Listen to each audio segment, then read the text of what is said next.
ایک محلے کے مسجد کی تعمیر و مرمت کا کام شروع ہوا تو مطلوبہ رقم اکٹھی ہونے میں دیر ہو گئی۔ کمیٹی انتظامیہ نے امام صاحب سے کہا کہ محلے کی اس نکڑ والا بندہ ہے تو بہت بڑا تاجر، مگر اپنے تکبر اور فسق میں انتہا کو پہنچا ہوا ہے۔ اگر آپ میں ہمت ہے تو اس سے بات کر لیں، ممکن ہے کوئی صورت بن جائے۔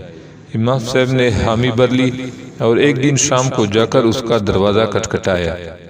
چند لمحے بعد تاجر صاحب اندر سے نمودار ہوئے۔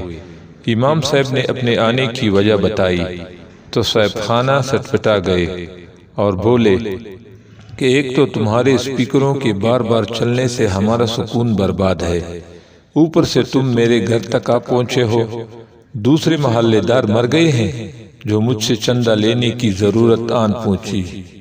امام صاحب نے کہا، صاحب اللہ کا دیا ہوا موقع ہے، آپ کے لیے آپ کے دست تعاون کی اشد ضرورت ہے، میں خالی ہاتھ نہیں جانا چاہتا۔ تاجر نے امام صاحب سے کہا، لاؤ اپنا ہاتھ، میں تمہیں چندہ دوں۔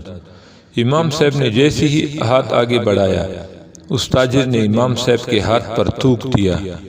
امام صاحب نے کمال صبر سے یہ ہاتھ اپنے کپڑوں سے صاف کر لیا اور دوسرا ہاتھ اس تاجر کی طرف بڑھاتے ہوئے کہا، یہ امداد تو میری لیے ہو گئی، اب اس ہاتھ پر اللہ کے لیے امداد رکھ دیجئے۔ اس تاجر کو یہ بات نہ جانے کہاں جا کر لگی، اس کی آنکھوں میں آنسو آ گئے اور منہ سے استغفر اللہ نکلنا شروع ہو گیا۔ کچھ لمحے کے بعد شرمندہ ہوا اور اپنے جذبات پر قابو پاتے ہوئے دھیمے سے لہجے میں بولا، بتائیے کتنے پیسے درکار ہیں؟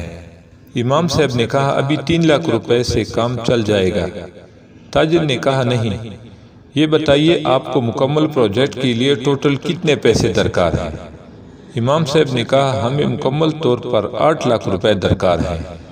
تاجر صاحب اندر جا کر 8 لاکھ روپے کا ایک چیک بنا کر لائے اور امام صاحب کو دیتے ہوئے کہا، آج سے اس مسجد کا جو بھی خرچہ ہو مجھ سے لے لیجئے گا اور آج سے اس مسجد کی تمام ذمہ داری میری ہے۔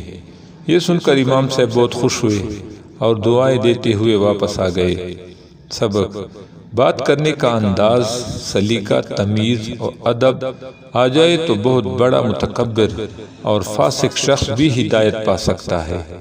یاد رکھیں، یہ برداشت، یہ صبر اور حوصلہ علماء کو علم ہی سکھاتا ہے۔ اسلام پہ لانا ہے تو اچھے اخلاق اور میٹھی زبان استعمال کریں، پوری دنیا فتح ہو جائے گی۔